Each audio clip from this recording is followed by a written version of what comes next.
안녕하세요. 한아프리카 재단 조혜정입니다. 이렇게 늦은 시간에도 아프리카에 대한 관심을 가지고 여기 광화문 아프리카 카페에 와주신 여러분을 진심으로 환영합니다. 뒤에 놓인 커피는 언제나처럼 아프리카와 함께하는 사회적 기업인 내일의 커피에서 제공해 주시고 계십니다.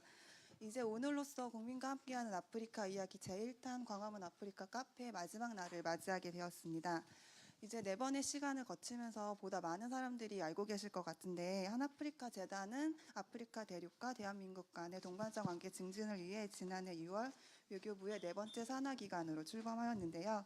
한아프리카 재단과 외교부 그리고 국민외교센터가 함께하고 있는 광화문 아프리카 카페는 저희 재단의 역할 중 하나인 아프리카 대륙을 다양한 각도에서 소개하기 위해 기획되었습니다.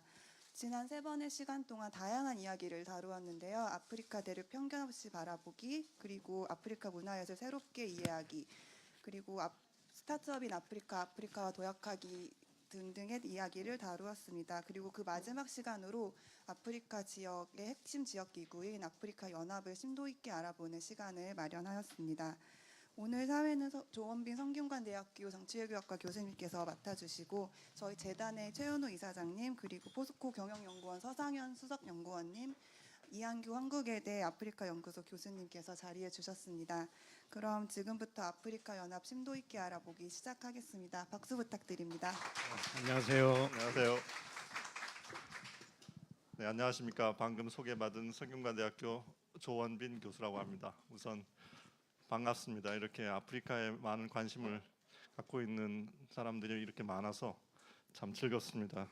그리고 이 자리가 여러분들이 아프리카를 이해하는데 많은 도움이 되리라 확신합니다. 여기에 아까 사회자분께서도 소개하셨지만은 여기에 그 최현호 재단 이사장님뿐만 아니라 서상현 박사님, 이한규 교수님도 오셔서 모두 다 아프리카 전문가시니까 아마 여러분들한테 아프리카를 이해하는데 되게 좋은 소중한 시간이 되리라고 생각합니다. 그럼 우선 아프리카에 대한 문제를 얘기하기 전에 간단하게 그 최현호 이사장님부터 그러니까 자신의 소개를 간략하게 해주십시오. 네. 저는 그 1983년에 외교부에 입부를 해서 그간에 이제 7개 공간에 근무를 하고 제가 마지막에는 그 남아공 대사를 하고 금년 3월부터 한 아프리카 재단을 맡아서 현재 아프리카 관련 업무를 지금 하고 있습니다. 감사합니다. 그리고 잠깐 제가 잊었는데 먼저 그 이사장님 소개를 하시면서 어떻게 아프리카를 만났는지도 간략하게 덧붙여 주셨으면 감사하겠습니다. 네, 아마 여러분들도 다 비슷하리라고 생각이 되는데요. 저도 그 KBS의 동물의 왕국을 보고 처음으로 이제 아프리카에 대해서 알게 됐고, 그리고 이제 좀 성장해서는 아프리카에 관한 영화, 특히 이제 감명 깊게 본 영화는 로버트 레드포드하고 그 메릴 스트립이 나온 아웃 오브 아프리카, 거기에 나온 그 아프리카 풍광의 매료가 돼서 아프리카에 관심을 갖게 됐고, 그리고 이제 좀 더 커서는 좀 직장 생활하는 도중에는 아프리카의 그 아픔을 다룬 그 블러드 다이아몬드, 여러분들이 좋아하는 브래드 피트가 나온 블러드 다이아몬드 보고, 그리고 이제 업무를 하면서 아프리카의 중요성을 깨닫고 해서 그 본격적으로 아프리카 업무도 하게 됐습니다. 잠시 그 소개를 안 하셨지만 바로 이사장님이 되시기 전에 사실 남아프리카 공화국의 대사로 계셨습니다. 그래서 아프리카에서 근무도 하고 아프리카에 대한 많은 애정을 갖고 계신다고 알고 있습니다. 다음에는 서상현 박사님. 네, 안녕하세요. 포스코 경영연구원에서 현재 근무하고 있는 서상현입니다. 저는 아프리카를 처음 접하게 된 게 고등학교 때 이 외대에 한국 외대에 아프리카과라고 하는 그 전신이 이제 서울여과인데, 서울여과가 생기면서 저희 담임 선생님이 아프리카가 향후 좀 이렇게 주목을 받을 것이고, 그리고 남들이 안 하니까 그쪽에 관심을 가지시면 좋겠다 이런 말씀하셔갖고 그에 영향받아갖고 그래 그러면 뭐 남들 안 하는 거 한번 해보자 해갖고 외대 그때 서울여과 들어가서 지금까지 30년 넘게 지금 이제 아프리카를 쭉 현재 파고 있습니다. 그래서 뭐 그 와중에 이제 아프리카 때는 가끔은 좀 실망도 했고, 왜 그러냐면 이제 맨날 저희 때는 아프리카 조금 있으면 뜰 것이다, 조금 있으면 부상할 것이다, 이렇게 맨날 그게 30년 가까이 이제 듣고 오면서 지금 지내왔었는데, 그럼에도 뭐 저는 계속 그야말로 한 우물을 파서 그나마 현재 뭐 이렇게 저희 가족들 간수하는데 전혀 지장 없이 벌이도 하고 있고, 아프리카 때문에 저는 사실 이렇게 먹고 살고 있기 때문에 아프리카에 대한 애정도 많고 있습니다. 예, 감사합니다. 네, 아마 오늘 그 서상현 박사님으로부터 아프리카의 특히 경제 관련 분야에 대해서는 아주 자세한 얘기, 재미있는 얘기를 들을 수 있을 것이라고 생각합니다. 다음에 이한규 박사님. 예, 안녕하십니까. 한국외고대학교 아프리카 연구소에 있는 이한규입니다. 저도 사실 교수님한테 좀 속어로 얘기하면 코 꼈다 그럴까? 사실 제가 제3세계에 이제 관심이 많았어요. 그런데 이제 교수님이 우리 제3세계 하면 후진국, 개발도상국, 저개발국가, 못 사는 국가들 얘기잖아요. 그런데 아프리카 사례를 얘기 안 하시더라고요. 그래서 건방지게 손들고 질문을 해서 아프리카 사례는 어떤 게 있습니까? 라고 질문했더니 교수님이 씩 웃으면서 난 아프리카 모른다 그러시면서 너가 좀 해보면 어떠냐. 그래서 저는 농담인가 진담인가 그러다가 그럼 졸업하면서 진로를 정해야 되는데 어떡할까 그러다가 미국에 가서 공부하려니까 학비가 많이 들잖아요. 그래서 프랑스로 갔어요. 근데 프랑스는 불어권 아프리카 국가가 25개 국가입니다. 그리고 그 당시 프랑스는 여전히 영국과 틀리게 그 식민지 관계의 그러한 그 유지를 그런 이 1960년 같은 식민지는 아니지만 그런 관계를 계속적으로 유지해 왔거든요. 그래서 이제 거기 가서 겁도 없이 이제 아프리카를 연구하고 그다음에 이제 카메룬 가서 박사학위 논문을 쓰기 위해서 한 6개월 동안 이제 있으면서 아프리카의 새로운 경험을 하게 됐습니다. 그래서 아까 우리 서상현 박사님 얘기한 것처럼 저는 뭐 이 아프리카가 뜨겠다라는 그런 생각보다는 국내에 아프리카 사회과학 전문가가 없으니까 그래도 좀 하고 그러면은 뭐 좀 알아주겠지 하고 그랬는데 그것도 한 20년 걸리죠. 네, 그렇게 됐습니다. 네, 오늘 그래서 이렇게 아프리카 관심 갖고 계신 분들을 많이 만나뵈서 너무 행복합니다. 감사합니다. 네, 세 분의 그 개인적으로 아프리카를 어떻게 만나셨는지 얘기를 잘 들었습니다. 저는 사실 아프리카를 늦게 만났어요. 저는 미국에 가서 아프리카를 만났습니다. 미국에 정치학 박사 학위를 하러 갔다가 우연찮게 아프리카를 만나서 아프리카를 사랑하게 됐습니다. 그래서 그러니까 되게 여기서 얘기를 들으셨겠지만 아프리카를 만난 사람들은 되게 우연하게 아프리카를 만났는데 한 번 만나면 빠져나올 수 없는 게 아프리카가 아닌가 그렇게 생각합니다. 아마 혹시 여러분들 중에 혹시 아프리카에 한 번이라도 갔다 온 분이 있나요? 혹시 있으면 손을 들어주세요. 오, 엄청 많네요. 부럽습니다. 저는 그러니까 뭐 동물의 왕국도 봤지만 그게 화면이지 저기 아프리카라는 생각을 못했었거든요. 사실. 근데 2004년에 처음으로 아프리카를 가서 진짜 이게 아프리카구나라는 생각해서 그 후로는 진짜 아프리카를 사랑하게 됐습니다. 그럼 좀 더 구체적으로 오늘 주제에 맞게 오늘 주제는 그 아프리카 유니언에 대한 것일 뿐만 아니라 아프리카 전반에 대해서 정치와 경제 문제에 대해서 간략하게 소개드리고 또 나중에 여러분들한테 질문을 받도록 하겠습니다.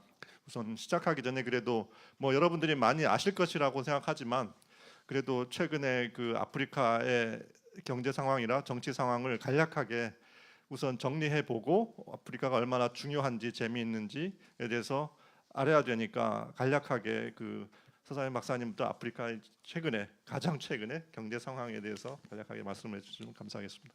네, 아프리카 경제가 사실은 최근에 뭐 다들 뉴스 많이 보시면 아시겠지만 아프리카 다시 부상하고 있다, 떠오르고 있다. 사실 이제 그게 가장 큰 요인 중에 하나가 경제적 성장 때문이거든요.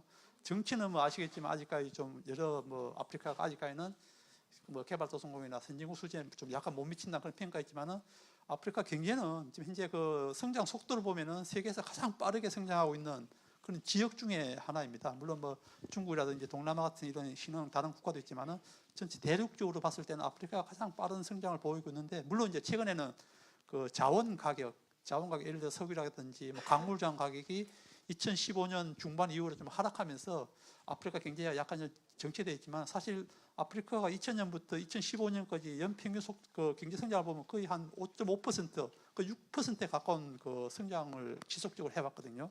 그래서 지금 현재는 한 전체 아프리카 전체 GDP가 한 2.5조 달러 정도 됩니다. 그 규모는 인도하고 거의 비슷하고요. 우리나라가 한 1.6조에서 7조 달러를 치니까 우리나라보다 훨씬 많은데 2000년대 정도쯤에는 아프리카 전체 53개국, 지금 54개국이지만 54개국하고 우리나라하고 GDP가 거의 비슷비슷했습니다. 그만큼 이제 우리나라가 뭐 경제 규모가 큰 건지 아니면 아프리카 상대적으로 경제 규모가 적었는지 모르지만 그런데 그 차이가 이제 갈수록 이제 벌어지면서 아프리카가 현재는 뭐 2.5조 달러 정도 되는 GDP 규모를 갖고 있고 또 최근에 이 경제가 다시 이제 또시 이렇게 성장하고 있는데 그 가장 큰 이유 중에 하나가 물론 자원 가격, 뭐 유가도 회복되고 있지만은 근본적으로 봤을 때는 아프리카 경제 체질이 과거에 이제 우리 뭐 자원 의존 경제, 농업 의존 경제에서 점점 이제 아프리카도 제 2차 산업 제조업, 뭐 물론 아직까지는 초기 단계 뭐 섬유 산업이라든지 뭐 가죽 같은 우리 소위 말하는 경공업 위주의 이런 발전이 좀 들어가고 있지만은 그래도 이런 그 외국인들이 주로 이제 이렇게 인건비라든지 아니면 이제 우회 수출 지역, 예를 들어서 아프리카하고 미국하고 맺어 있는 아고아 같은 경우는 이 미국으로 수출한 그 아프리카 제품에 대해서 전혀 무관세라든지 그다음에 쿼터제가 없는 이런 이점, 그다음에 EU도 마찬가지입니다. 그런 이제 아프리카가 지리적인 그런 이점을 활용해서 외국인, 특히 이제 중국이라든지 인도라든지 뭐 한국 기업도 마찬가지지만은 유럽 기업도 마찬가지고 이런 기업들이 이제 점점 아프리카에 과거에 투자했던 광물 자원이 아니고 주로 제조업 같은 뭐 섬유라든지 의류라든지 최근에 뭐 중국 같은 경우는 심지어 이제 이디오피아에 보면 이제 휴대폰 사업체를 갖다가 아예 이제 조립 공장을 만들고 자동차가 들어오고 있고 이런 식의 이제 아프리카에서 약간 필요로 하는 일자리 같은 창출이 필요한 이런 이제 그 제조업 기반이 점점 들어오면서 과거보다는 경제 체질 면에서 개선이 되고 있고 그런 측면에 봤을 때는 아프리카 경제가 향후에 굉장히 긍정적이라고 저는 믿고 있습니다. 특히 우리나라 기업들도 지금 현재는 중국 갔다가 중국에서 인건비 올라가서 동남아 가고 있고 그다음에 좀 더 인건비 저렴한 뭐 방글라데시로 가고 있지만은 지금 최근에 그 뉴스를 보시면 아시겠지만 동남아가 지금 현재 그 최저임금이 굉장히 급속도로 상승하고 있거든요. 그런 요인이 있으면은 결국은 인건비에 의존할 수밖에 없는 의류라든지 그다음에 뭐 휴대폰 같은 이런 가전 뭐 이런 손이 많이 가는 이런 사업 같은 경우는 인건비를 쫓아간다면은 향후에는 조만간에 아프리카도 충분히 경쟁력이 있고 갈 가능성이 많습니다. 우리나라 뭐 삼성도 마찬가지고. 그래서 그런 측면에 봤을 때는 아프리카를 향후에 경제적으로 이렇게 전망 봤을 때는 제 개인적인 물론 뭐 저는 지금 현재 회사에서도 계속 아프리카 관련된 굉장히 전망도 하고 이렇게 하고 있지만은 제 개인적으로 봤을 때는 굉장히 아프리카 긍정적으로 이렇게 보고 향후 여기 계신 분들도 아프리카에 대한 이런 경제적인 전망에 대해서 좀 이렇게 긍정적인 마인드를 갖고 있다면 향후에 좋은 뭐 일자리도 혹시 아프리카 관련된 좋은 일자리도 가질 수 있을 거라고 저는 충분히 생각하고 있습니다. 네, 지금까지 서 박사님이 아프리카 세일즈를 한번 잘 들으셨습니다. 여러분들이 모르겠어요. 지금은 여러분들은 저희들하고 제너레이션이 다르기 때문에 아프리카를 좀 더 잘 아시는지 모르지만 한국에 소개되는 아프리카는 물론 그게 아프리카의 모든 면이 아닙니다. 아프리카는 뭐 AU만 해도 55개국이고 아프리카 대륙을 이 얼마나 크냐 하면은 그 대륙 안에 미국뿐만 아니라 인도, 중국을 다 집어넣어도 아프리카 대륙을 다 못 채울 정도로 아프리카 대륙은 엄청 넓은 대륙입니다. 그래서 기회도 그만큼 많고 최근에 서 박사님께서 말씀하셨듯이 그 경제 성장이 가져오는 이유는 그만큼 그 다른 지역에서 아프리카에 대한 투자가 엄청 늘어난다는 얘기거든요. 그래서 되게 아프리카가 많이 촉망받고 있습니다. 우리나라도 나중에 이제 그 이사장님께서 말씀하시겠지만 우리나라도 되게 밀접한 관계를 갖고 있고요. 그럼 다음에는 이한규 교수님께서 정치와 뿐만 아니라 그 안보 문제도 아프리카는 빼놓을 수 없거든요. 우리 정치와 안보 문제에 대해서 가장 최근에 이슈들을 간략하게 소개시켜 주시면 감사하겠습니다. 예, 죄송합니다. 제가 정치를 맡았는데요. 정치가 제일 어려운 것 같아요. 세일도 안 되고 뭐 사겠다는 사람도 없고 팔겠다는 사람도 없고. 근데 지금 우리가 1990년에 이제 그 민주화로 개방이 됐죠. 근데 실질적으로 우리가 민주화라는 것은 시민사회가 형성되고 밑으로부터의 어떤 자율성을 통해서 민주주의 체계가 이렇게 보편화돼야 되는데 그런 게 아니라 서방 국가들에 의해서 강압적으로 민주화가 됐어요. 그래서 저는 그거를 수입된 민주화다 이렇게 얘기를 하게 됩니다. 그래서 그 제1기가 1990년에서 2000년까지고 이땐 과도기입니다. 그래서 실질적으로 뭐 지금도 뭐 무가베는 좀 지금 물러났죠. 물러났고요. 뭐 앙골라의 산토스도 물러난다는데 아직 안 물러났고, 그다음에 뭐 루안다의 그 제노사이드 이후에 그 집권한 카가메도 벌써 17년 이제 집권을 하고 있습니다. 장기 집권자가 굉장히 많아요. 그러니까 외투는 민주화인데 속옷은 아직도 이제 독재 권위주의 체제가 이제 중앙 집권화된 그런 체제가 여전히 많다.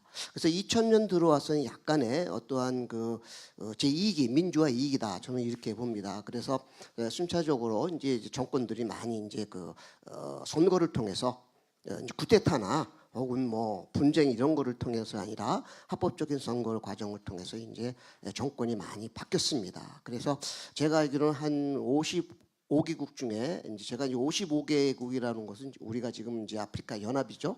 만약에 유엔에서 아프리카를 다시 다룬다면 54개국이 될 거고요.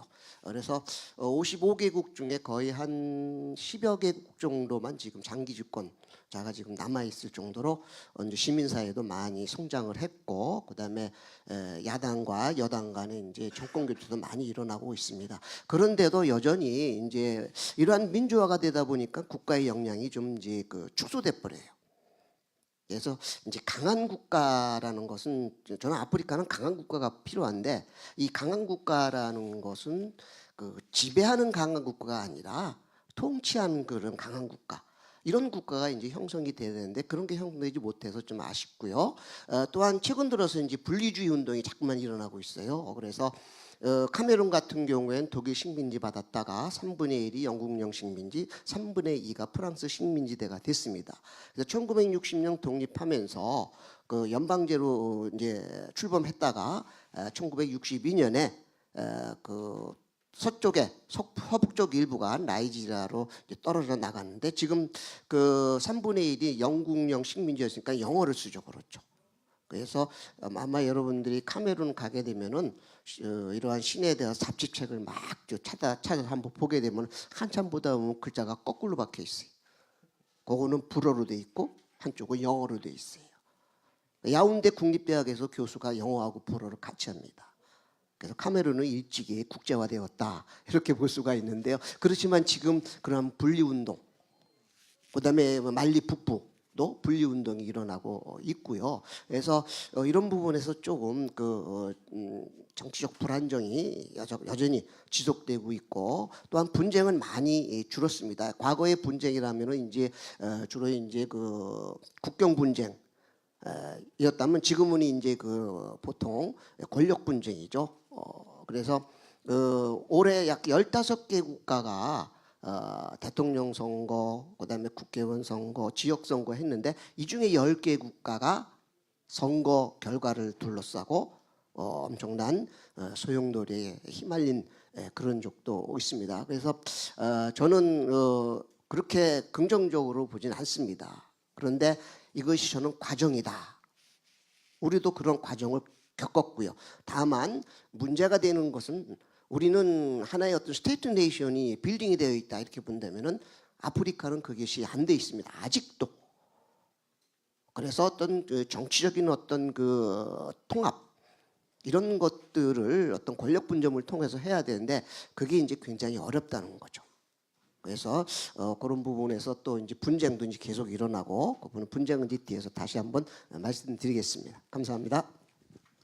네, 양규 교수님께서 정치와 약간의 그런 안보를 조금 터치해 주셨는데, 사실 제가 아까 말씀드렸지만 그 아프리카를 만난 게 미국이었는데 사실 만났을 땐 되게 걱정을 했습니다. 왜냐하면 한국도 아니고 미국, 아프리카도 아니고 미국에서 아프리카를 만났기 때문에 아프리카를 내가 제대로 이해할 수 있을까 되게 걱정을 했는데, 아프리카에 관한 글을 읽으면서 보니까 우리랑은 물론 똑같지는 않지만 우리가 걸어온 길이랑 많이 다르지 않다라는 생각을 많이 하게 되니까 오히려 그 미국에서 같이 공부하는 친구들보다 더 동정심도 가고 더 쉽게 이해할 수 있었습니다. 그래서 아프리카를 더 좋아하게 될 수도 있고, 그래서 저는 뭐 우리도 경제도 발전하고 정치도 발전했듯이 아프리카의 나라들도 장기적으로는 그러지 않을까 그런 기대를 해보면서 계속 아프리카를 연구하고 있습니다.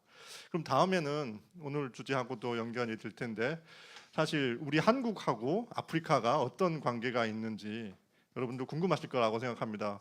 진짜 대륙으로는 저 멀리 있고 아프리카를 가려고 하면 이제는 한 번에 가는 비행 루트도 없고 원래 있었어요. 원래 대한항공에서 인천에서 나이지리아 저렇게 나미비아 나이로비 가는 예, 케냐 나이로비에 가는 그 직항을 했었는데 그걸 포기했습니다. 그러니까 매우 아쉽긴 한데 우선 그러면은 그 이사장님께서 한국과 아프리카의 관계에 대해서 간략하게 해주시고 그리고 그 한국과 또 AU 오늘 주제 중에 하나인 AU가 어떤 관계에 있는지 간략하게 설명해 주시겠습니다. 좀 많이 기다렸습니다.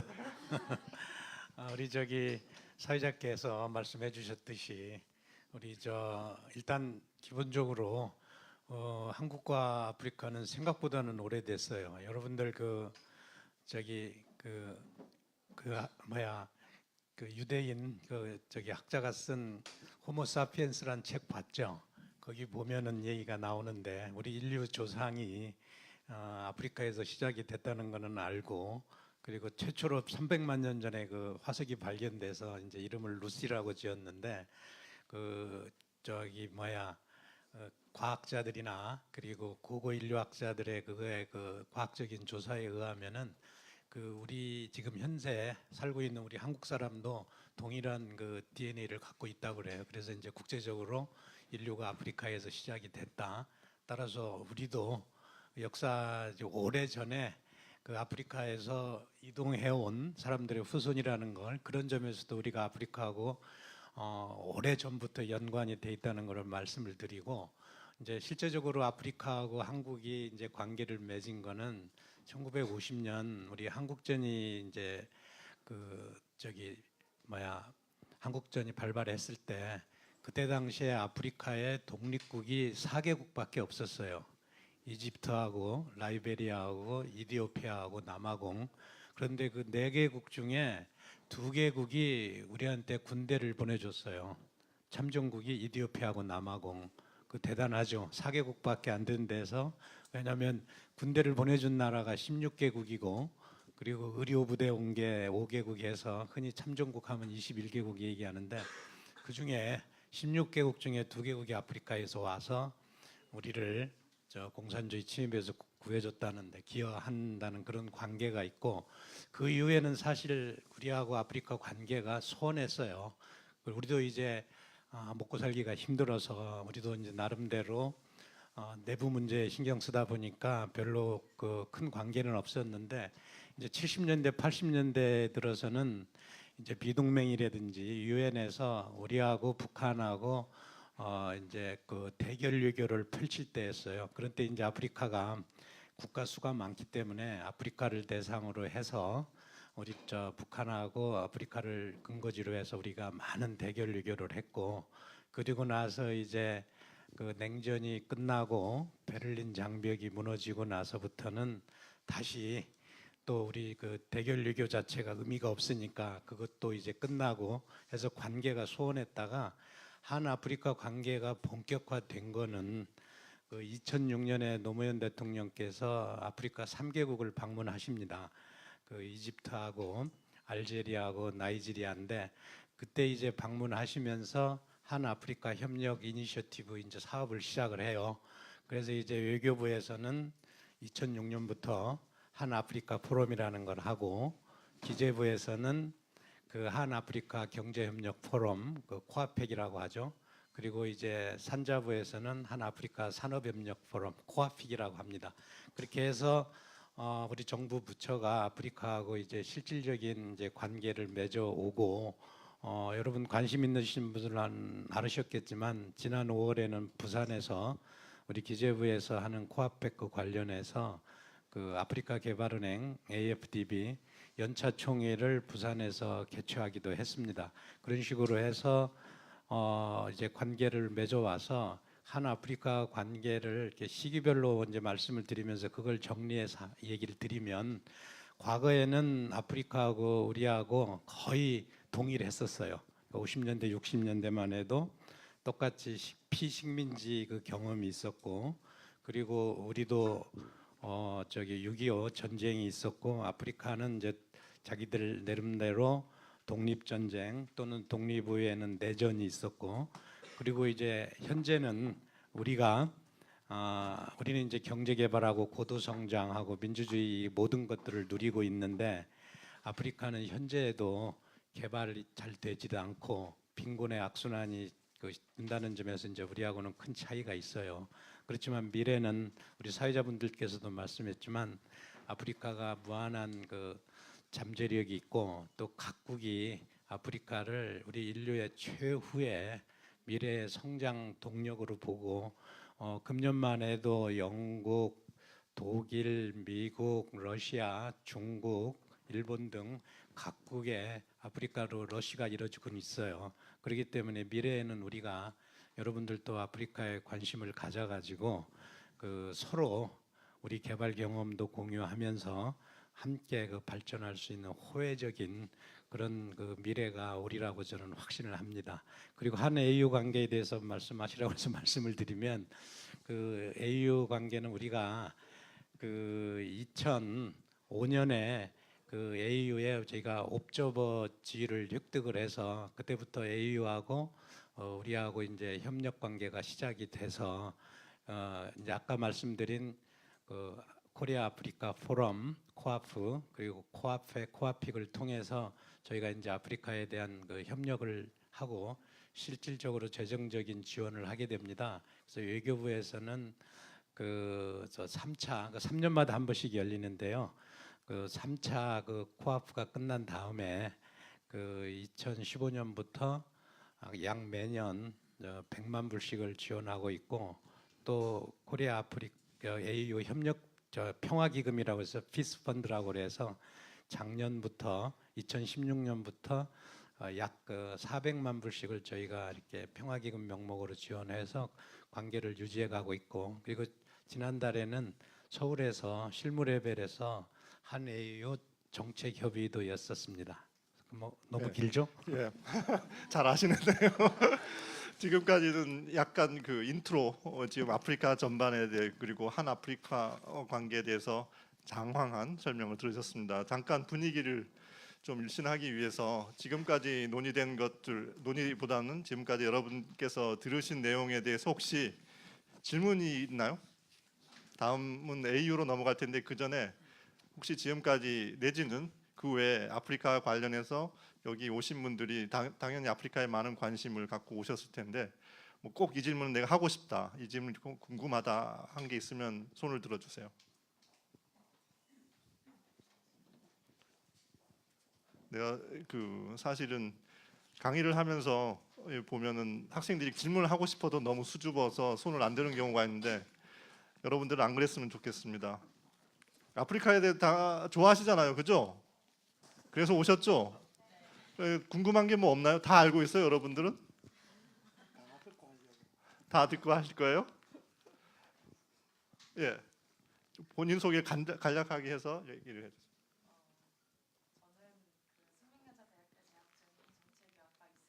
네.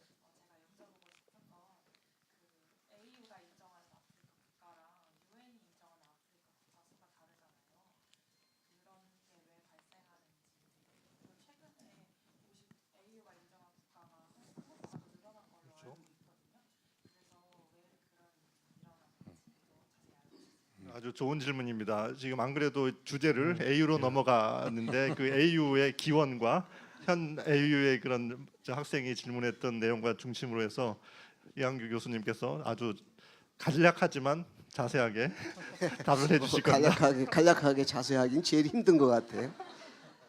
사실 그 우리가 유럽연합 같은 경우에선 물론 정치적 협력이 실패해서 경제적 협력을 통해서 유럽 석탄 철강 공동체를 통해서 오늘날 유럽연합이 만들어졌다, 이렇게 본다면은 아프리카는 초기부터 정치적 어떤 통합을 목적으로 했습니다. 왜냐하면 여러분 잘 아시는 것처럼 아프리카가 1884년 베를린 회의를 통해서 인위적으로 국경이 만들어졌어요. 그래서 독립운동 하려면 어떤 민족이 구성이 되는데 그런 게 안 돼 있으니까는 이제 지도자들이 범아프리카주의를 주장하게 됩니다. 그래서 한쪽에서는 아프리카 합중국, 한쪽에서는 아프리카 연합체 이런 식으로 이제 협력체 이렇게 이제 만들었는데 그게 이제 1963년에 아프리카 단결기구고요.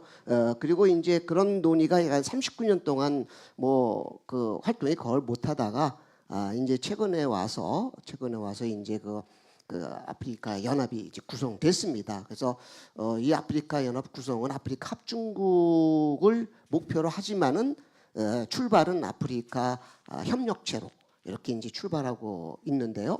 아까 이제 그 지금 회원국이 아까 55개국, 그다음에 54개국, 막 책에도 막 그렇게 써 있을 거예요. 근데 이제 유엔이라는 것은 그 주권을 가진 국가들, 국민 영토 주권을 가진 그런 국가를 중심으로 해서 회원국으로 인정을 합니다. 그래서 팔레스타인은 회원국으로 인정이 안 되고 있죠. 그래서 그런 부분에서 54개국이고요. 55개국은 이제 그 아프리카 국가들의 그러한 그 어떤 정체성 중심으로 이루어지고 있는데요. 그중 하나가 이제 서사하라고 있습니다. 모로코하고 모리타니 중간에 있는데 여기서 이제 모로코가 자기네 땅이라고 이제 우기고 그다음에 알제리가 이제 슬슬 옆구리 쭉쭉쭉 꾹 찔러가면서 그냥 야야 대항해 그래갖고 지금 뭐 포사리오라는 그러한 국가를 선언하게 됩니다. 그래서 그러면서 이제 또 모로코가 이제 탈퇴를 하고요. 그러다가 최근에 다시 이제 모로코가 가입을 하면서, 그러니까 모로코가 탈퇴하면서 이제 53국에서 54국이 됐다가 모로코가 탈퇴하면서 다시 53개국 되고 막 왔다 갔다 하는 거예요. 그러다가 최근 이제 모로코가 다시 가입하면서 이제 55개국이 됐다. 그래서 저는 아프리카를 공부한 사람이라면 아프리카 국가는 55개국으로 우리가 지금부터 인식을 하고 그렇게 여러분 학우들에게도 그렇게 알리는 그런 것이 좋지 않을까 그렇게 생각합니다. 대답이 충분히 됐을 것이라고 생각하고요. 드렸지만 아프리카 대륙 내 55개국이 있다는 거. 질문 죄송합니다. 질문을 해주시죠.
상당히 이렇게 미래지향적인 질문을 해주신 것 같습니다. 그 말씀하신 내용 중에 우리 옛날에 과거에 소말리아에서 우리 유럽으로 가는 우리 상선이라든가 이런 게 많이 납치돼서 이제 그 골치 아픈 그 문제를 해결하기 위해서 우리 해군함 청해함이라든지 교대로 지금 파견해서 소말리아 해역에서 그리고 우리나라뿐만 아니라 그 관련된 국가들과 공동으로 노력을 해서 지금 현재는 이제 소말리아 해역에서는 거의 해적들에 의한 납치 행위 같은 거는 거의 지금 근절된 상태고요. 일종의 풍선 효과처럼 요즘에는 이제 서부 아프리카 해안으로 옮겨져서 얼마 전에도 우리 한국분 2사람이 납치됐다가 이렇게 정부 노력으로 풀려난 적이 있죠. 그래서 그러면 이제 안보 분야에서의 아프리카하고 한국하고 협력 문제, 그런 문제는 이제 지금 차원에서는 이제 다자 차원에서의 협력은 진행되고 있습니다. 유엔이라든지 기타 예를 들어서 과거에 이제 북한 핵 문제를 다뤘던 국제 원자력 기구 같은 데서 IAEA죠. 그런 데서는 이제 그 포괄적으로 일반적으로 이루어지고 있고 양자 간에는 이제 그 외교 안보 차원에서 그냥 일반적인 선에서 이렇게 그 저기 협력한다 이런 선이지 구체적으로 예를 들어서 뭐 중국이나 일본이나 미국처럼 거기에 지부티나 이런 데 군기지를 한다든지 아직 그런 것까지는 진행되지 않고 있습니다. 네, 감사합니다. 다음은 다시 패널로, 그러니까 오디언스에서 패널로 다시 질문을 옮기도록 하겠습니다. 사실 AU 지금 얘기하고 있는데 그 AU는 아프리카 대륙을 다 포괄하고 있지만 또 아프리카 내에는 아프리카가 아까 말씀드렸듯이 아주 넓은 지역이거든요. 그래서 각 지역마다 또 그 지역 기구들이 있습니다. 그래서 그 지역 기구들의 간단한 설명과 AU와 지역 기구 간의 그런 뭐 관계에 대해서 그 서상현 박사님께서 간략하게 설명을 해주시겠습니다. 네, 아프리카는 이제 아까 말씀드렸듯이 정치적으로는 이제 아프리카 연합이라고는 그 AU가 이제 가장 큰 정치 기구로서 활동했고 그 지역별로 이제 이렇게 조금씩 이제 그 공동체가 있는데 그건 주로 이제 정치적 차원보다는 주로 경제적 이해관계 때문에 형성되어 있습니다. 예를 들어서 뭐 남부아프리카 같은 SADC라 해갖고 남부아프리카 개발공동체, 그다음에 동부아프리카 쪽은 EAC라 해갖고 지금 5개국이 가입되어 있는 동아프리카 공동체, 서부아프리카는 또 에코와스라 해갖고 15개 나라가 이렇게 가입되어 있는 공동체가 있는데 대부분 이제 이 경제와 관련된 그런데 이제 그나마 이제 에코와스 같은 경우는 좀 정치적 개입도 합니다. 그쪽 아무래도 이제 서부 지역은 좀 이렇게 분쟁 지역이 좀 있어서 에코와스 자체 내에서 군을 조직해갖고 예를 들어 시에라레온에서 뭐 이렇게 내전이 발생하면 거의 직접 에코와스 군대가 들어가서 이렇게 분쟁을 조절해주고 하는 그런 역할을 했는데 나머지는 대부분이 경제적 목적을 가지고 이렇게 활동하고 있고 최근에는 이제 이 SADC하고 그다음에 EAC하고 또 동부아프리카 코메사하고 이렇게 다 합쳐서 지금 현재 단일화 시장을 만들어 놓고 있고 또 가장 최근에는 그보다 더 큰 아프리카 55개국 전체를 갖다가 하나의 그 단일 시장으로서 만들려고 하는 게 지금 이제 그 AFC, 그 FTA라 해갖고 아프리카 대륙 FTA 자유무역지대 이걸 갖다 지금 현재 형성하려고 있습니다. 그게 이제 2015년부터 논의가 되다가 지난해 2017년부터 이제 본격적으로 그 논의가 됐고 올해 이제 그 카가메 그 르완다 대통령이 의장이 되면서 AU 의장이 되면서 이제 본격적으로 돼서 3월달에 그걸 정식으로 발의해갖고 지금 현재 7월달까지 55개 그 회원국 중에서 49개국이 현재 서명을 했습니다. 서명해갖고 이 서명한 국가들은 다시 120일 안에 자국 내에서 이제 이걸 그 조인을 받아야 됩니다. 국회에서 의회에서 받든지 해서 이제 조인을 받아서 그게 죄송합니다. 그게 이제 전체 회원국 중에서 22개국 이상만 되면은 이제 정식으로 이제 이게 하나의 그 아프리카 공동체로서 그 경제 공동체로서 이제 비준이 돼서 이제 정식으로 발효가 될 예정입니다. 그런데 지금 현재는 이제 최근까지 7개 국가, 6개 국가가 있다가 얼마 전에 우간다가 이제 다시 자국 내에서 이제 이걸 조인 그 의결을 갖다 함으로써 지금 현재 7개국이 돼 있는데 자 올해 안에 연말 올해 2018년 안까지 22개국이 일단은 조인하는 걸 이제 목표로 삼아서 내년부터 본격적으로 할 건데 본격적으로 전체 회원국들이 이렇게 가입해서 활동하기에는 한 2020년 정도 돼야 본격화가 되는데 만약에 이게 정식으로 발효가 되면은 지금보다 GDP가 한 1.5배 정도는 증가할 거로 지금 예상을 하고 있거든요. 그 이유가 이제 지금 현재는 아프리카가 대외 무역 거래 자체가 대부분이 그 영내 아프리카 영내보다는 주로 이제 해외 쪽 중국이라든지 유럽이라든지 아시아 쪽 미국이라든지 이쪽에 주로 하고 있는데 이게 만약에 전체 아프리카 공동체가 이렇게 그 형성된다면 영내 교역이 활발해지면은 그만큼 더 무역량도 폭발적으로 늘어나고 또 산업에 미치는 효과가 커져서 궁극적으로는 지금 현재 말씀드렸던 아프리카 대륙 그 FTA가 공식화되면은 훨씬 더 아프리카가 경제적으로 활성화될 것이다 이렇게. 항상 여러분께서 보시겠지만 서상현 박사님 항상 긍정적인 면을 그 아프리카의 밝은 미래에 대해서 아주 강조를 하십니다. 이사장님, 그런데 아프리카 유니언이랑 사실 우리가 현실에서 볼 때 EU가 좀 그러니까 출발은 다르지만 비슷한 모델을 취하고 있지 않을까. 그래서 어떻게 생각하세요? 이유식으로 갈 수 있을까요? 아프리칸 유니언이? 예, 그래서 좀 이렇게 관련해서 말씀을 드리자면은 예를 들어서 이제 AU가 지금까지 이제 유엔이 생기고 제대로 펑셔닝을 하면서 이제 각 지역별로 지역 통합, 지역 협력이 활성화됐잖아요.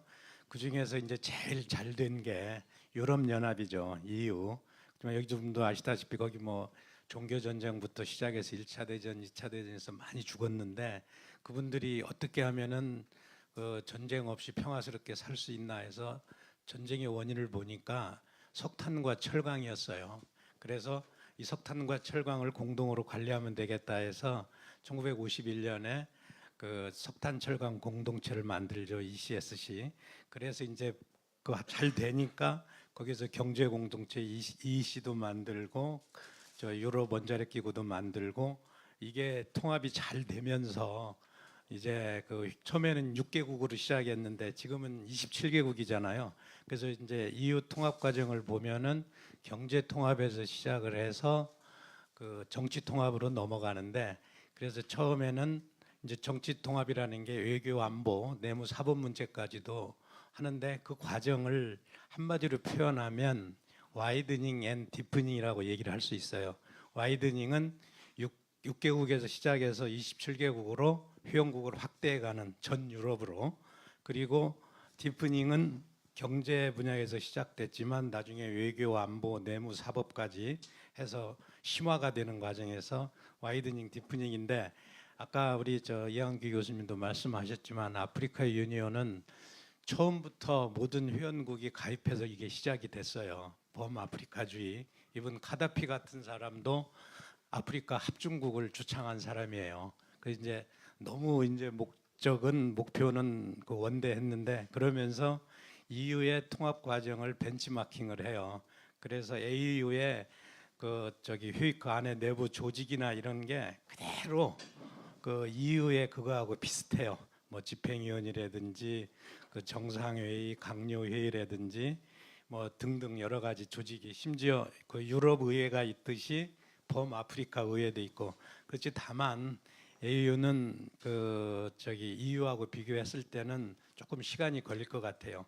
EU가 그렇게 통합에 성공할 수 있었던 거는 정치적으로는 민주주의, 경제적으로는 시장 경제, 그리고 사회 문화적으로는 그 기독교 단일 그 기독교 문화권이라는 그런 공통 분모가 있었기 때문에 그런 통합이 쉽게 잘 됐을 거라고 저는 생각을 하고요. 반면에 그 AU는 정치적으로나 경제적으로, 특히 종교적으로 그 북서부 아프리카라든지 이런 쪽은 이슬람도 많고 해서 유럽식의 그런 통합하는 데는 조금 시간이 걸릴 것 같고요.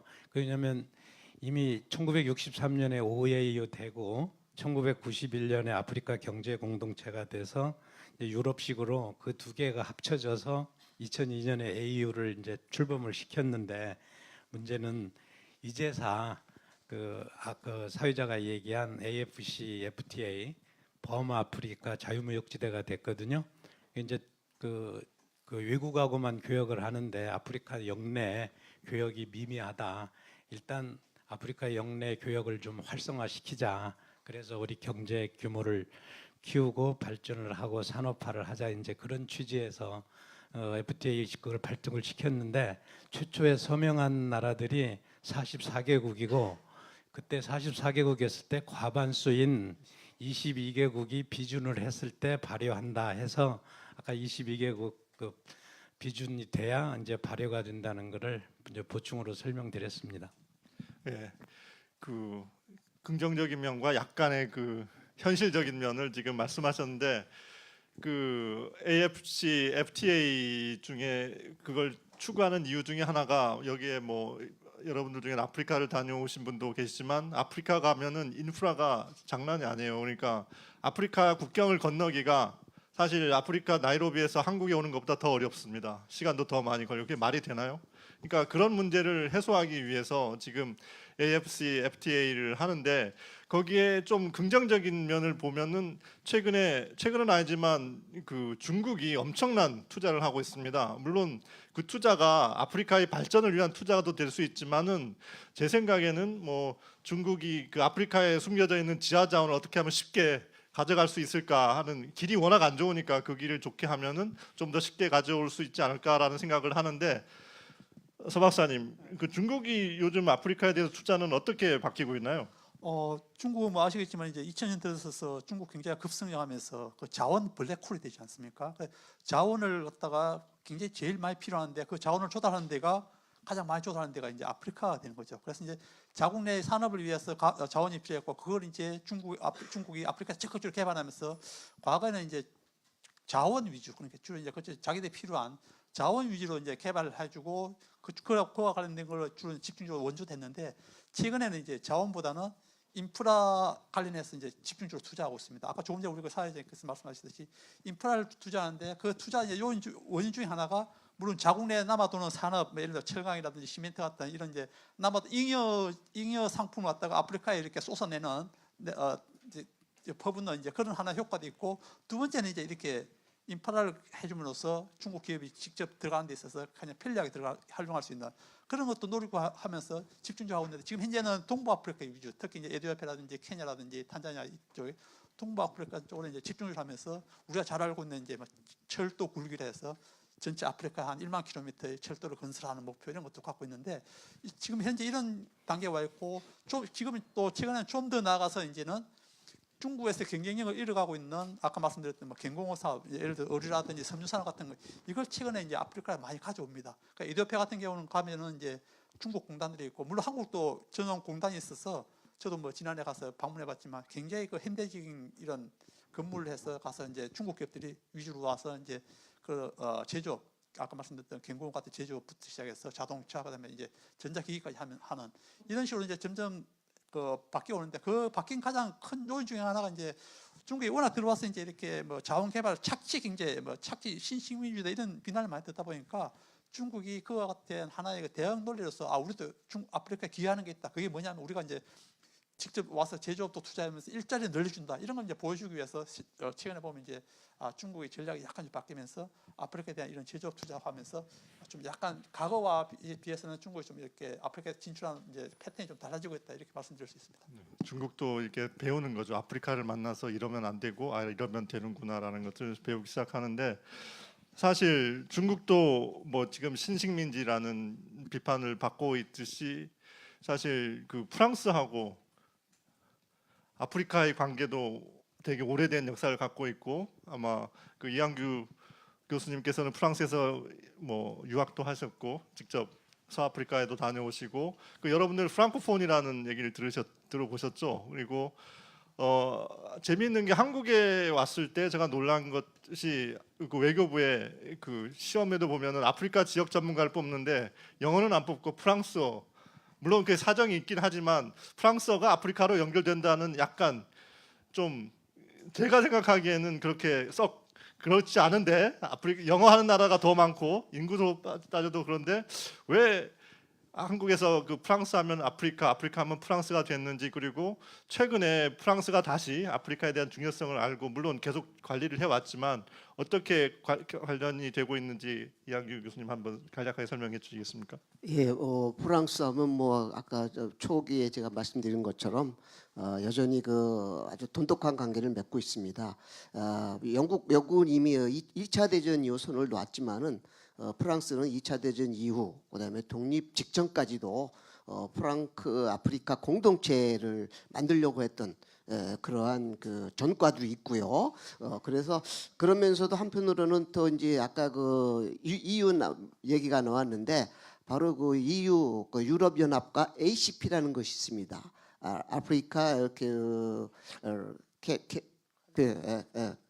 캐리비에 그다음에 패시픽 이렇게 해갖고서요 되어 있는데 그게 1975년 이제 그 65년 그때 이제 그 야운데 협정으로 시작해서 그 후에 1975년 로마 협정, 그다음에 2000년에는 코토누 협정, 그 2020년까지 이어지고 있습니다. 그거를 주도한 나라가 이제 프랑스인데 지금 그러한 주도를 하면서 가장 많이 나타난 게 여러분 많이 안 들어봤을지도 모르지만 들어본 학생도 있을 거예요.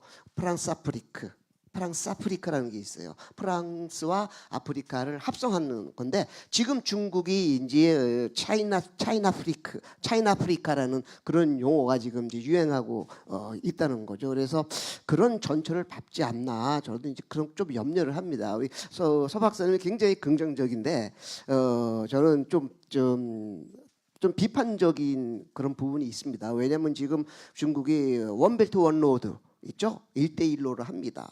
거기서 이제 철도를 통해서 스페인 마드리드까지 가고요. 그다음에 해상을 통해서 실크로드라고 그러죠. 그다음에 몬바사를 거쳐서 나이로비, 그다음에 어디까지 가냐면 우간다까지 갑니다. 그런데 문제는 아까 그 인프라 말씀드렸는데 인프라의 투자를 누가 하냐면 중국이 80% 합니다. 물론 중국이 필요하니까 하죠. 근데 나머지 20%는 누가 하냐면 그 철도를 놓는 국가가 해야 돼요. 근데 국가가 돈이 없어요. 그 돈이 거의 670, 800억 가량 되는데 그게 아프리카 GDP의 약 15%를 차지한다는 겁니다.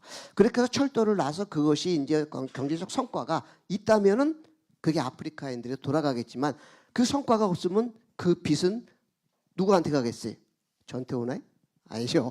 아프리카 사람한테 그대로 간다 하는 그런 부분에서 조금 우리가 아프리카를 우리가 연구할 때 중국에 이런 정책이 있는데 그럼 우리는 이런 정책에서 어떤 정책을 쳐야 되는지 어떻게 방향을 잡아야 되는지 이런 부분에 한번 접근하는 것도 여러분이 반짝반짝이는 그런 아이디어로 저는 이미 한 번 갖고요. 반짝반짝하는 아이디어로 한번 창의적인 생각을 좀 많이 듣고 싶습니다. 네, 고맙습니다. 네, 지금 그러니까 중국이랑 프랑스를 갔는데 또 하나 그 지정학적으로 되게 가까운 인도가 있습니다. 그 이사장님께서는 인도에서도 근무하셨고 사실 인도하고는 동아프리카하고 많이 관련돼 있고 사실 지금 중국이 그래도 치고 들어가고 있지만 예전에는 인도가 워낙에 그 동부 아프리카, 남아프리카까지 쭉 경제의 상권을 짚고 있었는데 인도하고 아프리카 관계는 최근 어떻게 바뀌고 있나요? 그 인도 아프리카의 그 역사는 영국 식민주의하고 연결이 돼요. 여러분들 아시겠지만 영국이 이제 세계를 제패했을 때 그냥 조그만 섬나라고 인구가 많지 않잖아요. 식민지를 경영하는데 일꾼들이 필요한 거예요. 근데 이제 그 일꾼들이 필요한 거에 뭐 저기 말단 행정부터 예를 들어서 뭐 노동까지 그래서 이제 인도 대륙에서 그 인도 사람들을 이주를 시키죠.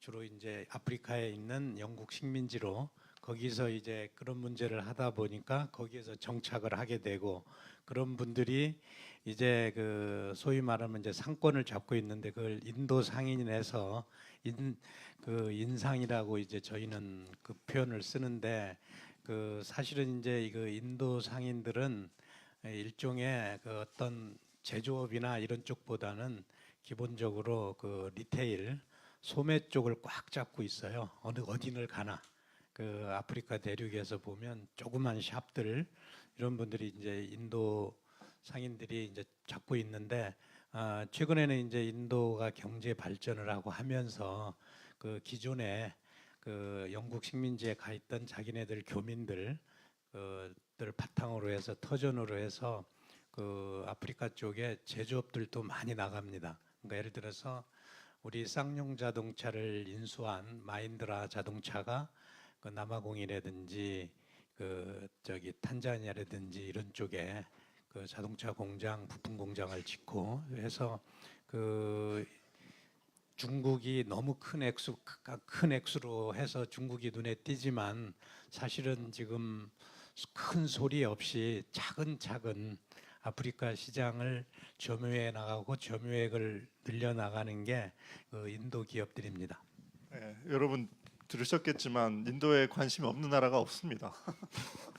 웬만한 나라든 다 인도가 아니고 아프리카에 관심이 죄송합니다. 관심이 많은데 여기서 잠깐 그러니까 2부를 좀 정리하고 있군요. 그래서 지금까지 여러 세 분 그러니까 발표자께서 얘기해 주신 거에 기반해서 내지는 뭐 우리나라나 그 밖에 미국도 있고 뭐 많은 나라들이 아프리카에 대해서 관심이 있는데 혹시 여러분들이 궁금한 나라가 있나요? 네.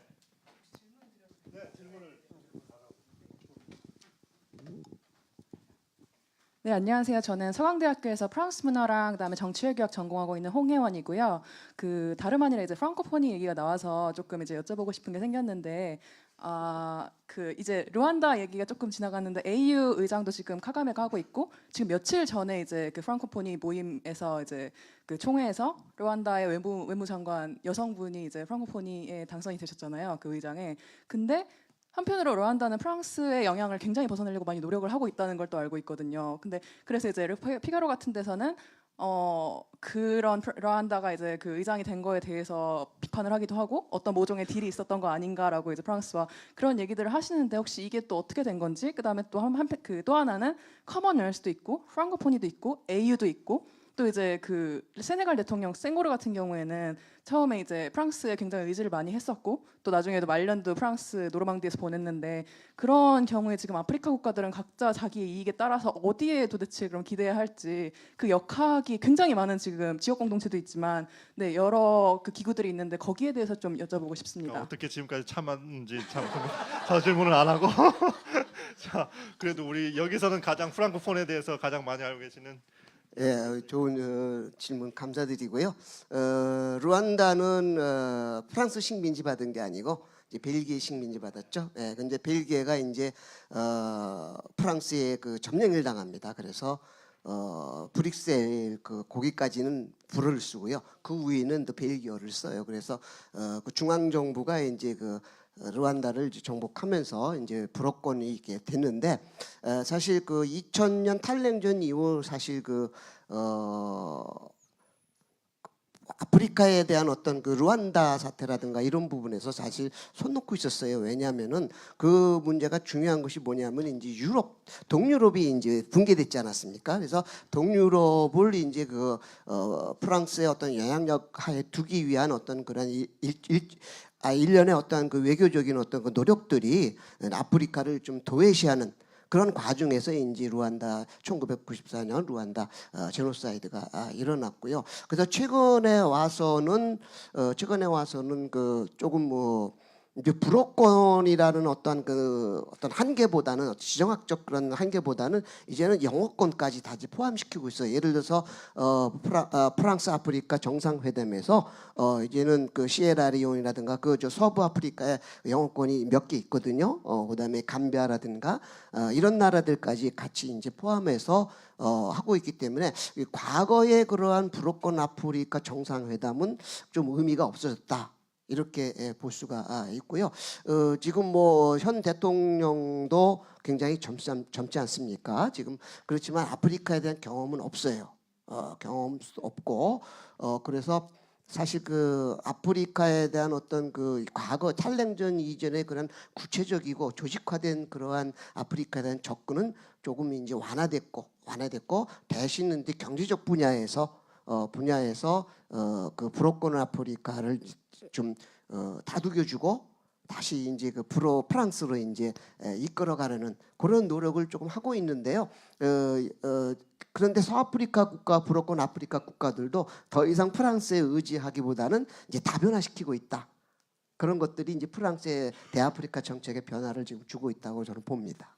예, 제가 예전에 다큐멘터리를 본 게 있는데 약간 음모론적이긴 한데 그 프랑스 대통령들이 당선이 되면은 항상 그 봉고 돌아가셨지만 봉고 대통령한테 가서 그러니까 인사를 했다. 왜 그러냐 하면은 프랑스에서는 선거를 해야 되는데 선거하려면 돈이 많이 들거든요. 그러면 정치 자금이 필요한데 그 아프리카에서 워낙 그 부자 대통령들이 많으니까 그 돈을 내줬기 때문에 그에 대한 감사로 이렇게 인사를 왔었다는 오히려 아프리카가 프랑스 정치에 더 영향력을 행사한다는 그런 음모론이 있더라고요. 제가 다음에 가면 조사해 볼게요. 또 다른 질문 네. 여기. 네. 한국외국어대학교 아프리카학부 재학 중인 박정현입니다. 저 질문이 두 가지가 있는데 첫 번째는 그 지역 기구 중에서 아프리카 개발은행이 정치 경제적으로 이제 아프리카 국가들 코칭을 해야 된다고요? 그런 거를 한다는 역할을 봤었는데 그렇게 했던 사례 같은 것들을 좀 들어보고 싶고요.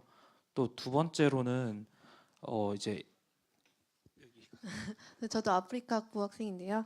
저 그 아까 말씀하시기를 중국에서 이제 인프라 건설, 도로 운송 이런 걸 저희가 지금 가장 관심 있게 보고 있는 부분인데 왜냐하면은 제가 이제 앙골라 대사관을 뵀을 때도 자기가 부룬디를 가는 과정에도 그 항공이 없어가지고 남아공을 들려가야 되는 이런 불필요한 경제 이런 손실이 있었다고 비용이 들었다고 했거든요. 그래서 이런 운송의 문제가 지금 어떻게 보면 하나의 큰 AFC, FTA를 이제 만드는데 좀 중요한 요소라고 저희가 생각하고 있는 관점인데요. 여기서 아까 인프라 건설에서 해외 투자를 받을 수밖에 없는 것이 어떻게 보면 당연한데 왜냐하면 지금 제가 알기로 앙골라를 포함해서 많은 국가들이 뎁이 많으니까 그 빚이 많다고 해야 되나요? 그런 상황에서 지금 그렇게 막대한 몇백억에 800억 혹은 1조 가까운 돈을 낼 수가 없는 상황이잖아요.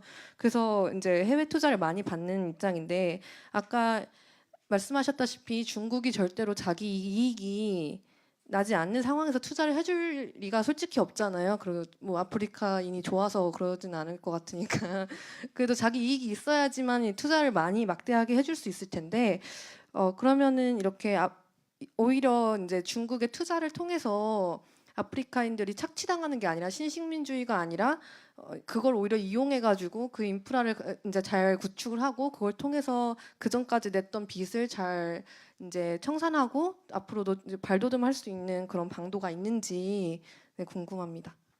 예.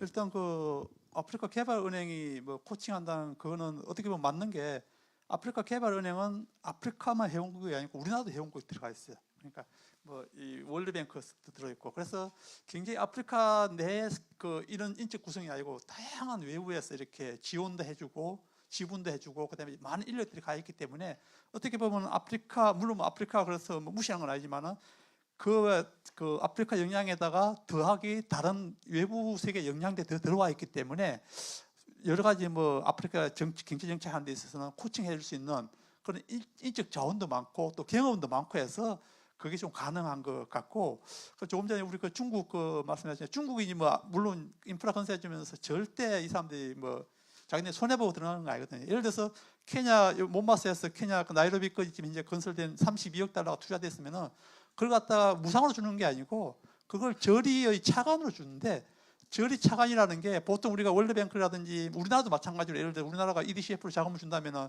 거의 금리가 제로고 그다음에 월드뱅크인데도 뭐 많아봤자 1.1%에서 1.5%인데 중국은 적어도 6%에 줍니다.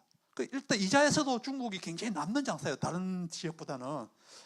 그런데 이제 아프리카 쪽에서는 그걸 다른 데서는 그 정도 32억 달러 이런 걸 한꺼번에 조달할 수 있는 그 창구가 없다 보니까 중국에 의존할 수밖에 없는 건데 그걸 어떻게 하면 잘 이용할까 이제 하는데 그걸 좀 쉽지 않은 이유 중에 하나가 일단 중국이 건설하면 그 운영권까지 중국이 다 가져가요.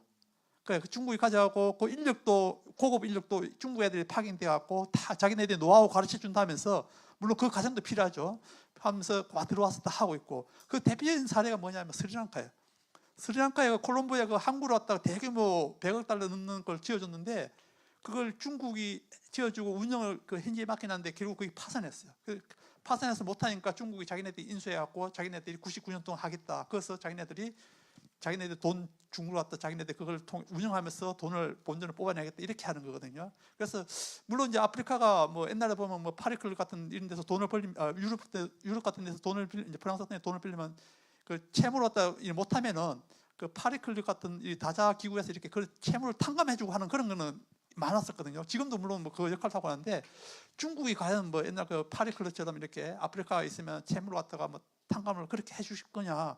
그게 좀 아니면은 아프리카가 지금 현재 단기간에 이렇게 중국 자본을 가져와서 인프라 건설했으면은 단기간에는 이게 굉장히 고생을 많이 할 것이다. 저는 나중에 물론 이제 뭐 아프리카 같은 경우 뭐 쉽게 뭐 그 좀 속된 말로 배째라면서 야 너네들 뭐 안 되겠다 해버리면은 할 수 없겠지만은 지금 당장은 중국이 대신 뭐 케냐에서 그 운영하면서 돈 일단 가져가고, 예를 들어서 요금이 있으면은 그 요금을 갖다 조금 더 다른 데보다 더 높게 잡아서 철도용 올려서 이렇게 뭐 빼간다든지 자주장 그런 식으로 해서 당분간은 아프리카 쪽에서는 좀 고생을 좀 할 것이다, 좀 그렇게 좀 보고 있습니다. 네. 또 몇 분 저 뒤에 남학생 안경 쓰고. 네.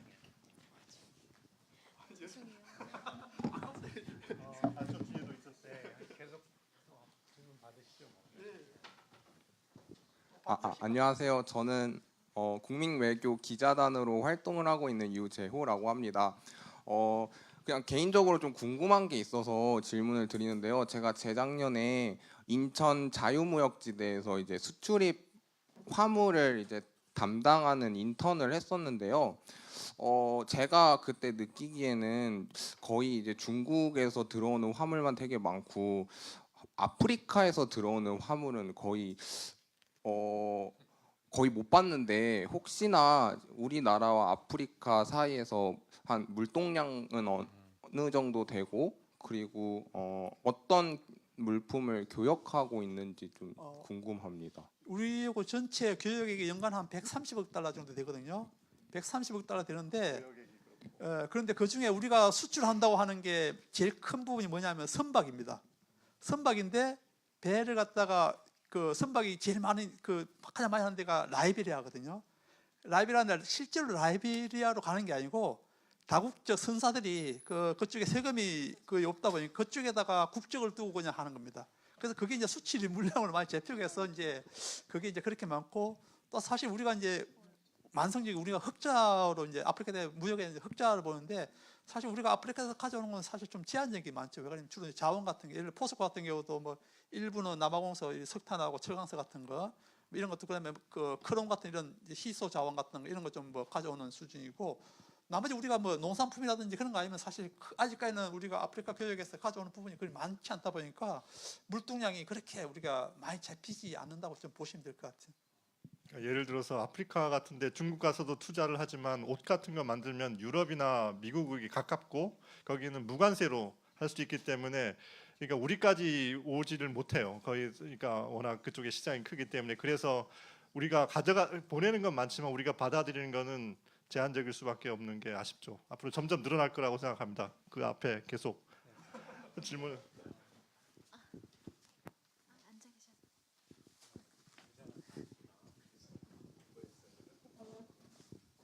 안녕하세요.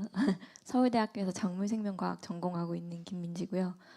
세 가지 질문 드리고 싶은데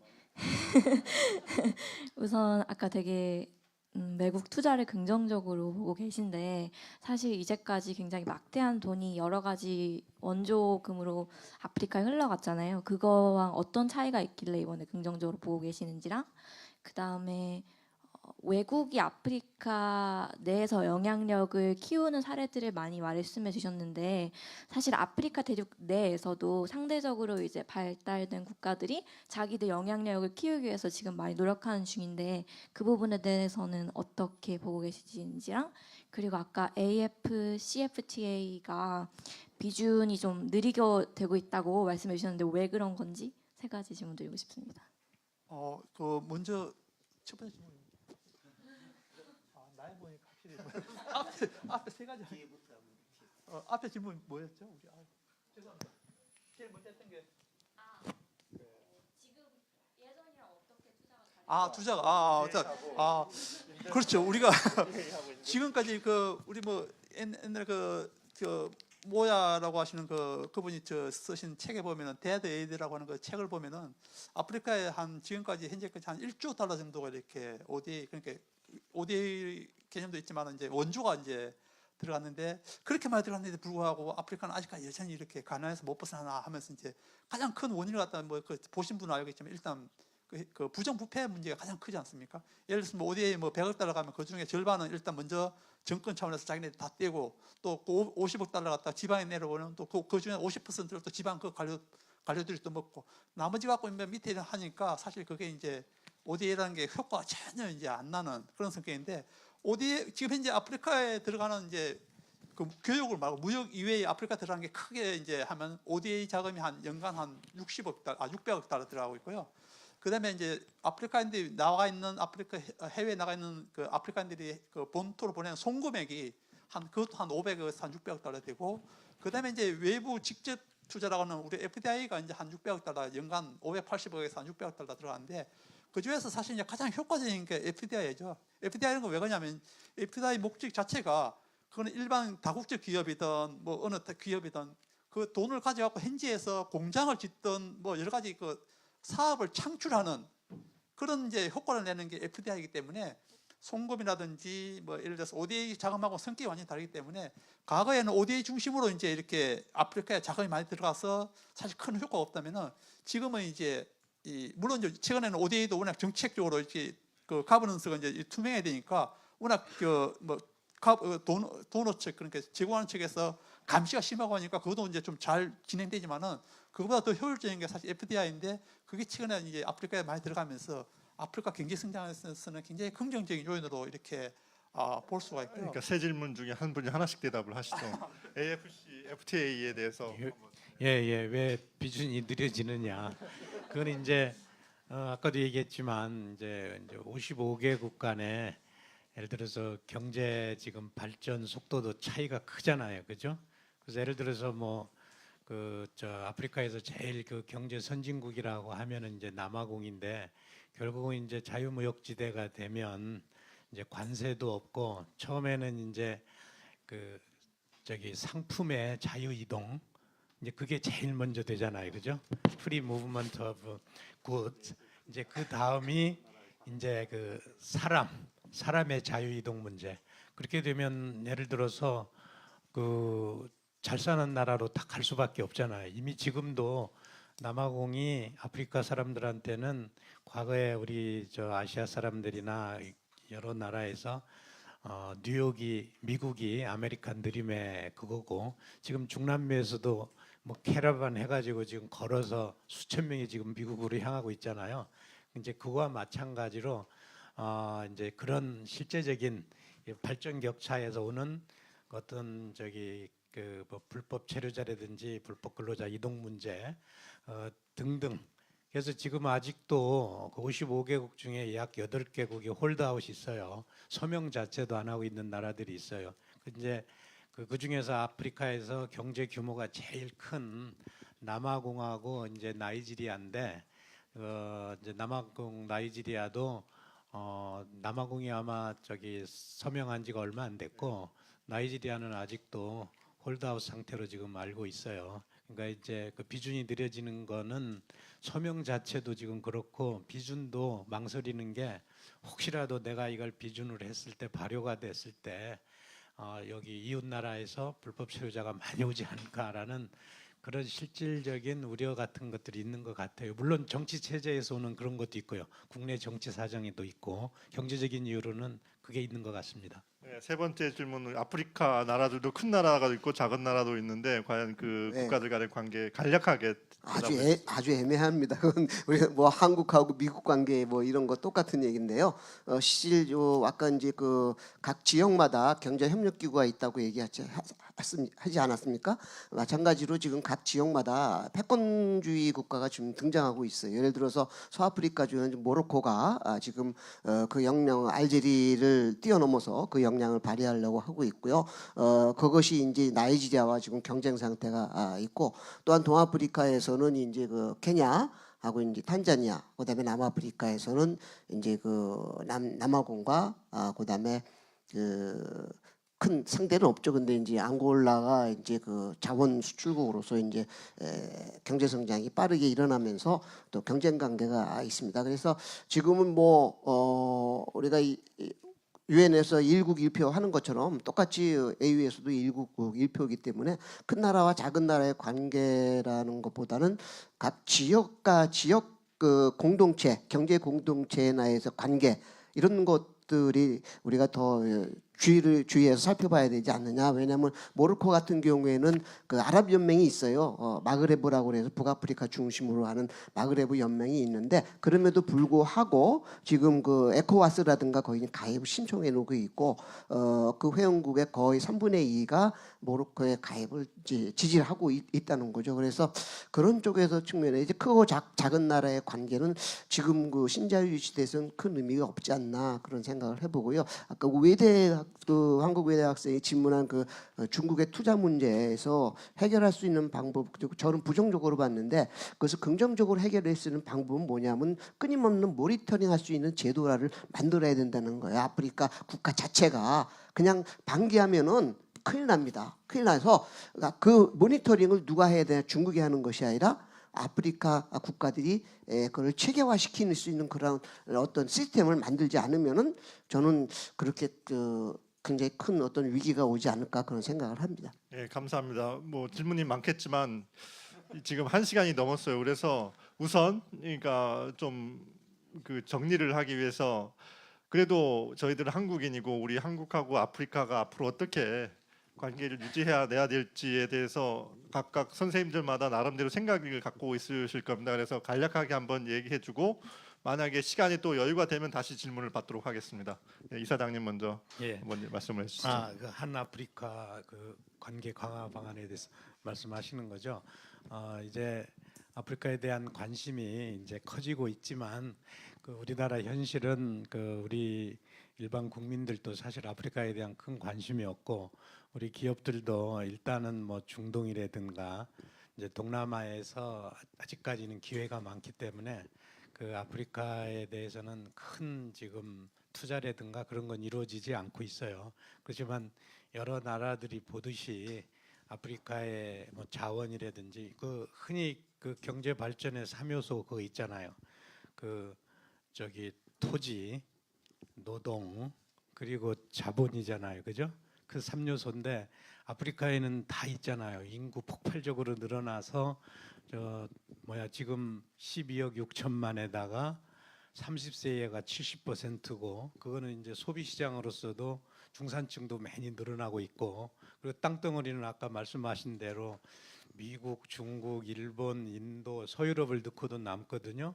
땅도 많고 자원도 많고 그리고 이제 자본 문제인데 아까 뭐 중국에서도 들어왔지만 ODA 형태로 들어오는 돈 그리고 FDI 형태로 들어오는 돈 그리고 그 아프리칸 디아스포라 그러니까 아프리카 출신 해외 동포들이 송금하는 그 액수도 많고 해서 이제는 자본들도 어느 정도 들어오고 있고 해서 그런 가능성이 많기 때문에 이제 우리 정부나 우리 기업들이 이제 그걸 봐야 되는데 우선 정부 차원에서 관심을 갖기 위해서 그래서 외교부에서 이제 뒤늦게나마 해서 금년에 아프리카 재단을 만든 게 바로 이제 그런 기초 작업을 하고 우리 국민들이나 기업들한테 아프리카에 대한 그 관심을 하고 이해를 넓히기 위해서 이제 재단을 만들었습니다. 그래서 저희가 이런 활동도 하고 있고 그리고 이제 나아가서는 한 아프리카 그걸 하기 위해서는 아무래도 아직까지는 예를 들어서 우리 대통령께서 뭐 정례적으로 그 최소한 그 임기 중에 한 번은 아프리카를 순방을 하시고 그리고 이제 장관들이나 차관들도 이렇게 그 아프리카하고 이제 방문도 하고 방문이 어려울 경우에는 그 아프리카의 고위 인사들을 방한 초청을 해서 양자 관계를 꾸준히 이어나가는 게 우리가 그 미래에 대비해서 아프리카 시장에서 소유되지 않고 관계를 강화해 나가는 그 방법이라고 생각을 합니다. 네, 충분히 외교관 출신으로서 외교의 그 중요성을 충분히 강조해 주셨습니다. 다음에 네, 저는 이런 말이 있죠. 뭐 아프리카에 한 번도 안 가본 사람이 있어도 한 번 간 사람은 없다고. 아프리카는 한 번 가면은 계속 정들썩하게 됩니다. 여기 오신 분들이 젊은 우리 학생들이 굉장히 많은데 저도 사실은 아프리카를 갔다 지금 한 20년 넘게 매년 가거든요. 거의 올해는 아직 못 갔지만 지난해까지는 1년에 한 번 이상은 꼭 갔던 것 같아요. 제가 학교에서 이제 외대에도 있었지만 그때 있을 때도 방학 때 되면 무조건 갔고 그래서 저는 이제 옛날에 그 학교에서 이제 이렇게 연구소로 이직하기 전에 마지막에 간 데가 탄자니아 그 세계에서 가장 큰 세렝게티 그 그 세렝게티 그 직접 차를 끌고 가서 이렇게 마지막 구경하면서 아 내가 왜 좀 더 젊었을 때 왜 안 오고 왜 이 나이에 왔을까 후회할 정도로 그 광대한 이 광야를 보면서 제가 굉장히 애정이 많이 있었던 걸 느꼈는데 우리 그 여기 젊은 학생들이 많으니까 혹시 뭐 기회가 뭐 되면 무조건 어디 다른 데 가지 마시고 아프리카를 한번 다녀오시고 그리고 기회가 된다면 저는 꼭 아프리카에서 또 우리 공부를 한번 해보라고 권하고 싶어요. 저도 이제 사실 이제 석사까지는 학교 국내에서 마쳤지만은 돈이 좀 부족해갖고 제가 나름대로 그 회사 다니면서 돈도 좀 벌어갖고 다시 제가 남아공 가서 유학을 했거든요. 남아공 가서 유학했는데 특히 남아공 같은 데는 가면 돈도 굉장히 적게 됩니다.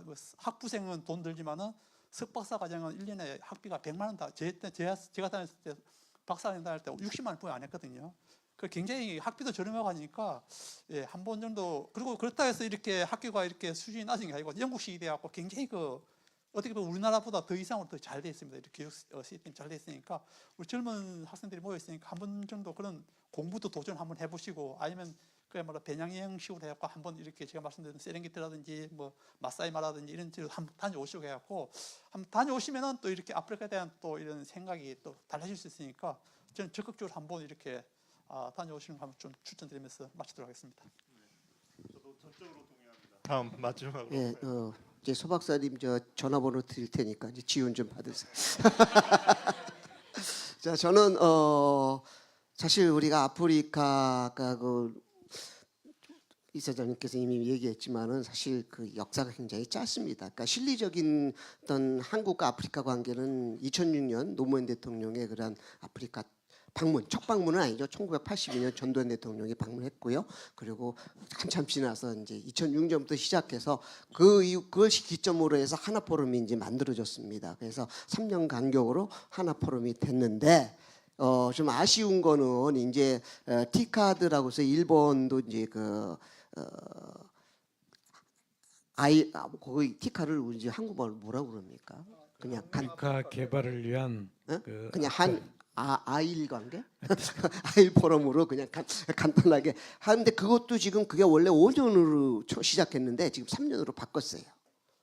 여기다 또 인도도 또 이제 포럼을 하고 또한 아프리카가 저 미국도 이제 포럼 시작했고요. 또한 제가 알기로는 이탈리도 뭐 포럼도 한다고 이렇게 시작한다고 했는데 지금 3년에서 5년으로 바뀌었어요. 이게 좀 시대적으로 좀 뒤떨어지고 있는 게 아닌가. 물론 이제 그 물량적인 측면에서 우리가 중국이나 인도라든가 일본을 쫓아갈 수가 없어요. 그런 측면에서는. 그러나 최소한 우리가 전선은 있어야 되는데 그 전선이 지금 후퇴하고 있다.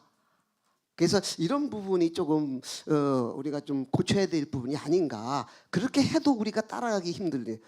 그러고서 뭐 국민에 대한 이해를 자꾸만 요구하는 것은 조금 잘못되지 않았는가. 좀 더? 외교부군요.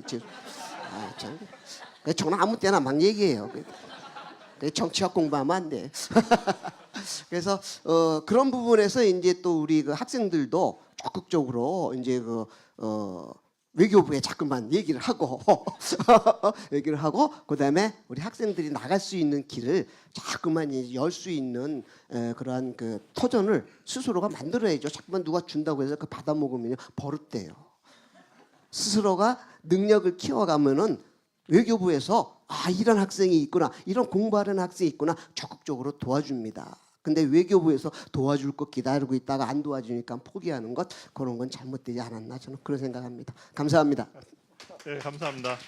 마지막으로 그러니까 저도 사실 그 안아프리카 재단에서 이런 자리를 만들어둔 것 자체도 어떻게 하면 우리가 아프리카 멀리 떨어져 있지만 아프리카를 얼마나 잘 알 수 있을까, 이런 자리가 더 많아지고 여러분들도 아프리카에 대해서 많은 관심을 갖고, 말씀하셨지만 한번 아프리카만 가면은 저도 그렇지만 아프리카를 사랑할 수밖에 없으니까 그러니까 저도 여러분들이 꼭 기회가 되면 아프리카를 한번 방문하시면 아마 계속 방문하게 되지 않을까. 그래서 한국에 점점 그 아프리카를 사랑하고 아프리카를 아는 사람들이 점점 많아지면 한국과 아프리카의 관계가 더 돈독해질 수 있지 않을까, 그렇게 생각합니다. 저기 집행부에서 이제 마칠 시간이 지났다고 지금 계속 사인을 주고 있기 때문에 아쉽지만 여러분들의 질문을 다 받지는 못하겠습니다. 아무쪼록 이렇게 늦게까지 이렇게 남아주시고 아프리카에 대해서 많은 관심을 가져주셔서 감사합니다. 이 관심 놓지 마시고 계속 더 키워주시길 바라겠습니다. 감사합니다. 감사합니다. 뭐 어떻게 정리를 할까요?